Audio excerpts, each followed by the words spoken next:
All right, let's jump right in. Today we are going to deconstruct a single, really mysterious verse from an ancient text. Seriously, it's packed with some wild imagery. A cryptic woman, a monstrous beast, and this hidden truth that's just waiting to be uncovered. So let's pull back the curtain and see what's really going on here. And here it is, Revelation chapter 17, verse 7. You have an angel talking to the prophet John, who is just completely blown away by what he's seeing. And the angel basically says, "Why are you so shocked? I'm going to let you in on the secret." This one verse, it's our key. It's the starting point for this whole deep dive. So you've got a secret, or a mystery, right? A powerful woman and this terrifying beast that's literally carrying her. What in the world is this about? Well, we're going to unpack one very specific interpretation of this, and we're going to do it piece by piece, starting with the actual words themselves. To really get the foundation of this particular interpretation, we've got to go back to the original language.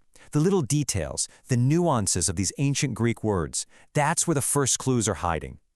Okay, first up is the word mystery, or mysterion.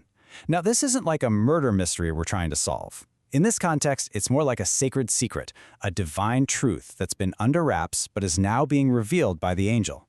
It's like we're being invited to understand something huge. Next, we have therion. This one's pretty straightforward. It just means beast. But, and this is important, in prophetic language, a beast almost always represents a kingdom, an empire, some kind of major political power. So we're not talking about a literal animal here, we're talking about a world power. And that brings us to a really crucial verb, bastazantos. It means to bear, to carry, or to support.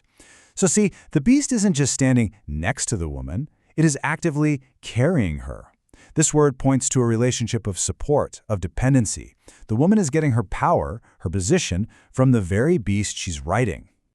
So we have the words, we have the building blocks. Now let's see how this interpretation connects these symbolic players, the woman and the beast, to actual historical groups. And this is where it gets really fascinating. This interpretation makes a direct link.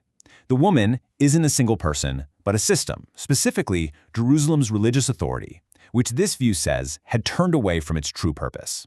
And the beast that she's riding, that is identified as none other than the Roman Empire, the undisputed political and military superpower of that time. Let's dig a little deeper into the woman's identity. This interpretation calls her a spiritual harlot. Now, think about it. Jerusalem was meant to be the holy city. You could say it was married to God. But by rejecting the Messiah, by persecuting the prophets, it's argued that the city became unfaithful. It committed a kind of spiritual adultery. So that brings us to the relationship between these two.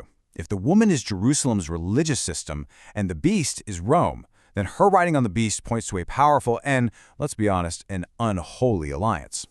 Yeah, this image of riding the beast is just absolutely loaded with meaning. It points to an active alliance, right? It shows a dependency where the religious authority is using the state's power to get things done. It implies a major compromise, all for the sake of power. And it paints a picture of this really toxic union between religion and politics. And this interpretation points to a very specific reason for this alliance: plain old fear. In the Gospel of John, the religious leaders are panicking. They're worried that if Jesus' movement keeps growing, the Romans will come and take away both our place and nation. They were terrified of losing their power and their status, so they chose to team up with their political overlords. And right here, you see the choice they made, laid out in the clearest possible terms. When the Roman governor Pontius Pilate is pushing them, the chief priests shout, "We have no king but Caesar." In that one moment, according to this interpretation, they officially picked the beast, Rome, over their own Messiah. And this alliance wasn't just some abstract idea. It had a deadly, very practical purpose. The Sanhedrin, which was the Jewish council, they wanted Jesus gone. But as they even admitted in the book of John, they didn't have the legal right under Roman law to execute anyone. They needed the beast. They needed Rome to do their dirty work. This might be the most chilling quote used to support this viewpoint. When Pilate is hesitating, the crowd, egged on by the religious leaders, just takes full responsibility. They basically pronounce a curse on themselves. This shows who was really driving the whole thing, even if Rome was the one to, swing the hammer. So, we've seen the players. We've seen their unholy alliance. But every prophecy has an endgame. And this one builds towards a final, dramatic, and pretty shocking judgment. And here is the ultimate bitter irony of the whole prophecy. The very same power that the woman used, the beast that propped her up and gave her teeth, would one day turn on her and become her destroyer.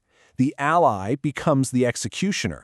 This timeline just snaps the whole interpretation into perfect focus. Around AD 33, the alliance is forged to execute Jesus. A few decades later, John writes down this very prophecy. And then, in AD 70, the prophecy comes true in a terrifyingly literal way. The Roman Empire, the beast, marches on Jerusalem and completely obliterates the city and its temple, the very system that the woman represented. So, think about that. Our journey took us from a single Greek word, bastizantos, all the way to a full-blown historical timeline. Now, whether you buy this specific interpretation or not, it really makes you ask a bigger question, doesn't it? How does this whole process of pulling apart language, symbols, and history change the way we read these ancient, powerful texts? It kind of shows that sometimes the biggest secrets aren't in the words themselves, but in the connections we just haven't made yet.